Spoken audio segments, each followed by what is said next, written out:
All right, where do you guys want to start? It's got obviously a top 10 matchup. I mean, these are kind of games that, guys in this program want to play. Absolutely. You look at it, last 3 years, 2 winningest Power 5 programs, last 2 national champs.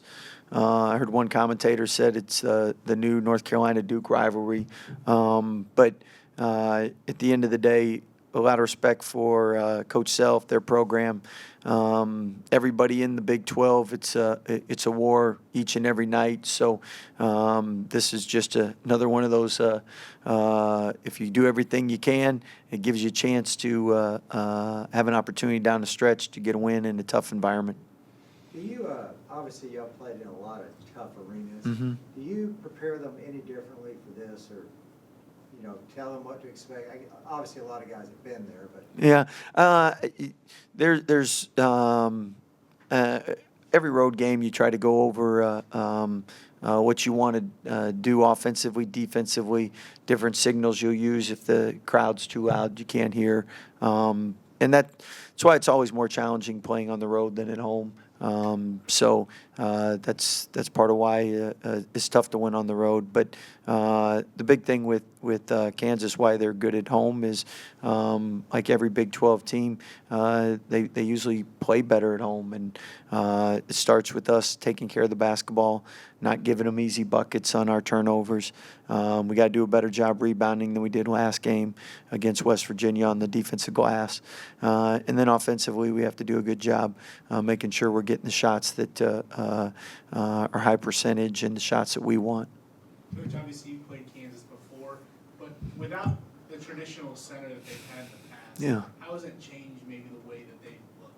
Well, good coaches always adapt to their personnel, and the last time we played them, they did a lot of switching. They have a lot of guys similar size, and Coach Self did a good job utilizing that. And there's always strengths and weaknesses with any player, any team. Obviously, they've had some tremendous bigs in the past. KJ's really given them a different kind of dimension in the past. So than the past. So with us, the big thing is on the road in the Big 12, you just got to make sure that you're not giving people easy buckets, and that starts with taking care of the basketball and getting back in transition defense. How do you get Jalen, when he talked about when he went to the Fog for the first time, he kind of was like wide-eyed and he's taking it all in.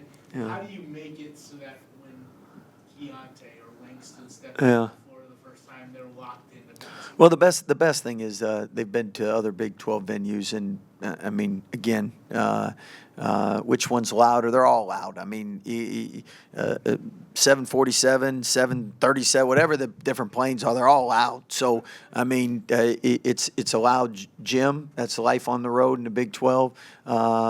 And with us, it's more about the players on the court. I mean, the fans haven't scored any buckets against us all year. So, again, we got to do a good job in controlling what we can control and making sure that we put our best foot forward and don't beat ourselves.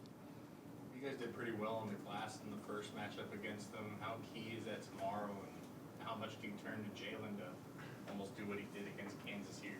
Well, I think that's what makes a good team is you got to have different people capable of stepping up, because not every night is your night. There's certain matchups that benefit you and benefit your team, and you try to always exploit what advantages you might have. But at the same time, the teams that are really good have multiple people that are capable of stepping up and having great games. And I think you look at it, TCU, Adam had a great game. You look at West Virginia the first time, Keontae had a great game. You look at West Virginia the second time, LJ had a great game. You look, some games it's Jalen, some games Flo and John have had more production. So, I mean, the fact that you have a team that those are the teams that are more dangerous to play. If it's just one or two guys that can hurt you, usually those teams are good when they're good, but when those one or two guys aren't good, they struggle, and it really takes a team to win. So don't know who will be on come Saturday, but hopefully everybody's on defensively and we're all taking the right shots, and then from there, who's ever making more plays, then you're being a great teammate and getting them in position to make more great plays. That rotation, as you said, is kind of a different night. Every night's a different Yeah. guy. I feel like that's an indicator that this team's trending in a good direction right now. You guys are really up, would you say that's? 100%. Again, the best teams have multiple guys that are capable of hurting you.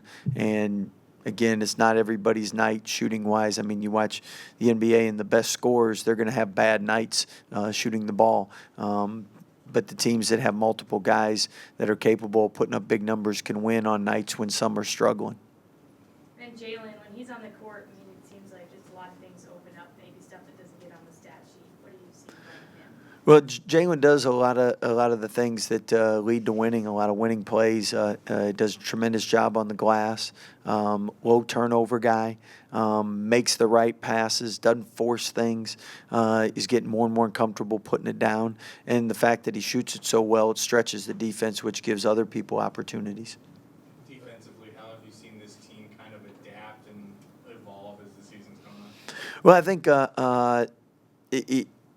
it's a different defense than most are used to playing prior to coming in. And I know a lot of our league plays no middle, but you have a lot of freshmen and first-year players. Like even Jalen, the defense he's played at West Virginia was completely different. So it takes time to learn that new footwork. Like teams that are really good defensively, it's all instinctual because you've done it habitually for 3 years or 4 years. And as the years gone on, our guys have gotten better at our rotations, better at our closeouts, better at knowing what we want to do on ball screen coverage. At the same time, offenses usually tweak things and improve, so it's a constant rat race. But analytically, we are better today than we were. Scott, John, obviously, his game has changed a bit with the injury. How has it been for the coaching staff to kind of adjust to those maybe small, maybe large changes, like bringing out turnaround jumpers and stuff like that? Yeah, you're always going to adjust what you do to your personnel. But with John, I think we haven't had as much time to watch him with our guys in the rotation just because when he came back, he had been mostly with the scout team. So, and then it's always different when the lights come on. And I thought last game, he really was more patient with the ball, started to slow down a little bit. We know it's going to take several games, several weeks till we really know what to expect. And then the other thing is just how he feels from quick games, from turnaround to turnaround, Saturday, Monday. 3 games, 5 days, 6 days, whatever it is. And it's been phenomenal what he's been able to achieve and accomplish. But sometimes fans see things the same time coaches see things. And really with John, you're not practicing a ton of time right now. It's more prep and play. And you really – the practice, 90% of your practice is put in October, November, and December. After that, it's tweaking and making sure that you're primed and ready to go. So we're all learning the same. And as we see John do things like, hey, we need to do more of this. And you see the other things like, well, maybe we won't do as much of that. But I think by the time Big 12 play gets here, tournament time, we'll have a pretty good assessment of where he wants the ball, where he can be effective, and then how we can best put our team in to be successful with that. As far as defensively for John, how has the team adapted and what difference has he made? Well, first is physicality. I mean, he's a physical player. He's rebounding, help side, just his talking on the court. He's an elite talker, elite physical specimen, meaning he's moving people and he's holding position. So that helps us. At the same time, I know he's adjusted just because he's gotten game reps now guarding different people where he didn't have as much practice time guarding guards and different things like that. So obviously he's much better defensively today than he was his first game back. And he'll keep improving. Is it a breath of fresh air now after the end of last season where it seemed like you guys just couldn't stay healthy when guys out? Hey, don't be jinxing anything, all right? Yeah, knock on some wood, yeah. But it's a breath of fresh air now this year, to this point, knock on wood, that you guys have pretty much done the opposite. That's one of the first things I do is thank God after every day of practice and every game we don't get someone injured, because that's how you improve is having a steady rotation. And it's really hard when people come and go to build that chemistry rhythm. And I mean, just even from a player standpoint, it's hard to go from maybe playing 20 minutes to not playing. I mean, it's much easier to be in a rhythm and know what to expect, when to come into work, when you're going home. Scott, you mentioned that on the broadcast. They said Baylor, Kansas is kind of the new UNC Duke. Maybe are you feeling that? Maybe I mean, you guys are 5-5 against each other the last 10 matchups. No, I said another commentator said that, so I'm not saying it, but I do know record-wise. I mean, the last 3 years and going on 4 years now, it's been the two best programs in college basketball. And I know when you play the best, you improve. And that's why being in the Big 12 night in and night out, everybody we play, it makes us better coaches, better players, a better team. First time you guys have been featured in the college game day featured matchup on the road. Does it speak to where this program is at this point? I didn't even know that, so thanks for sharing that. But anytime you get college game day, that's a great accomplishment. It's great recognition for your university and your players. And at the same time, I know we're completely locked in on Kansas and what we have to do to give ourselves a chance to win. But it's great the added attention for Baylor University and our basketball program in the Big 12. Scott, I know the players see it, but do y'all talk like Big 12 standings, trying to win another championship, or is it just, it's game to game, that kind of thing? Yeah, I think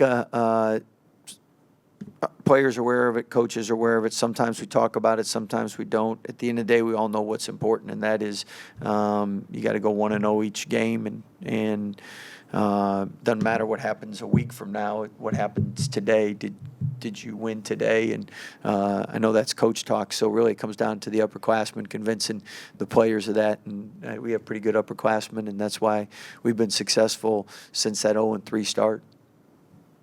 Are you going to be sad when the double round robin ends and you no longer necessarily have to go to Lawrence every year? Well, I can tell you that the best thing about being, since we've had the one true champion, I mean, nobody can argue on, well, they didn't play as tough a road schedule, or they didn't have so-and-so at home this year. And as a coach, that's really, I mean, coaches always want equality and let the best man win and the best team win. And when you play everybody twice, there is no argument. I mean, that's a true blessing. And because of that, net rating-wise, I think our conference has benefited. Conferences that haven't had that probably haven't been had as many postseason teams or the seeds like they'd like them. So I will miss that part of it. At the same time, I know we can't have 30 home games or 30 conference games. So it is what it is. But it is nice being able to play a team at home and at a road. You make adjustments, and at the end of the day, you know that, well, we had an easier schedule this year, so that's why we were champs, Okay. I don't know if that's the answer you want. But Adam, I guess just confidence level going into Kansas, just, I mean, the role that you guys are on, and now you're tied for first, that kind of thing? Yeah, we have a lot of confidence, going into Allen Fieldhouse. I feel like we're coming to be more connected. We have John back, and he just brings a different type of energy. Guys are continuing to play within their roles, but, showing how gifted they are, and we're just trying to feed off each other. So it's going to be an exciting game. Does it help that you've won a game in there? Or? I won being a part of the team, and I'm thankful, but I haven't won, being on the court. So that was your redshirt year? Right. So super excited to be able to step out there on the court with them and try to get a win. Jalen, you played there a couple times too, obviously going back to West Virginia days. How much does that help? I mean, I guess for both of y'all, just to maybe tell Keontae, maybe some of the younger guys who've never played in the fog like that. Yeah, it's a really, really tough place to play. You got to have some composure, or that crowd, they'll tear you apart. So, just playing with mental toughness, playing for each other, not playing out of character, doing things we don't usually do, like Flag said, playing within our roles, playing within ourselves. That's really all we got to do, just take care of business. Jalen, what was it like the first time you went in there? I don't know if you had gone in before you played, but just that first time, what was that like? My first time was actually, I was a red shirt as well. It was like a surreal experience, obviously, because as a hooper growing up, you see that court as James Naismith, you know, that's a legendary place. And then when you're finally there, it's like, whoa, it's crazy. And, you know, you got to focus and lock in on game plan and all that stuff. Can't really let the venue distract you. But it's a really difficult place to play, and it's whoever the toughest team is, mentally and physically, will win the game. Jalen, these games at Fog Allen, two teams tied for first place in the Big 12. Saturday, everyone's going to be watching. Are these the games you came to Baylor to play? Nah, absolutely. You know, this is the best conference in basketball. Obviously, Baylor has been at the top of the conference the last few years. So I would definitely say to be on a team like this is a special feeling, and this is definitely why I came to Baylor. You seem to have some success on the glass in that first matchup. What did you see that night, and are you expecting more of the same Saturday? Honestly, I just run. I see the ball in the air. I just run in there and try to get a hand on it, try to grab it, kick it out to one of these guys we call them dagger threes, and just kind of try to help my team win it any way possible, whether that's rebounding, making shots. I just want to win. Adam, what's been that thing that's allowed you guys to go from 0-3 to the conference to now tied for first place coming down the home stretch? Just, you know, continuing to build a standard and holding each other accountable. That was something that we felt like, you know, we had a meeting and we needed to exemplify that, and we've been doing that on a consistent basis, and it showed, you know, with the results. So as long as we hold each other accountable and going out there and playing for one another, then, you know, we're going to be happy where the chips may fall. Does this team in this guard trio specifically remind you a little bit of what you watched when you had Maceo and Jared and Davion? It was always somebody. If someone didn't have one game, there was another guy going off for 20. It seems like a different guy steps up every game. Yeah, I definitely think, you know, our team, you know, we don't know at the end of the day who's going to step up. You know, Jalen's been in multiple roles and multiple times where he stepped up. So, you know, we never know who's going to be that guy for the night, but we all, you know we want to feed them, we want to do whatever we can because winning is the main goal. So that's what we try to do out there. In the same vein, I guess, kind of comparing what Langston brings for this team to what you probably brought to that national championship team, what have you seen out of him and kind of like through that lens?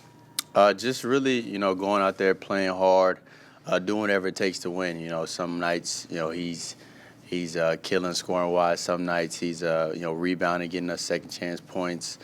He's always active, energetic out there, and just enjoying the moment. You know, I know that you know, at first it was different, you know, with the up and down, trying to figure out, you know, what his role would be, but he's figured it out just like all of us. And, you know, we're just trying to, you know, go out there and do everything we can to have a complete win.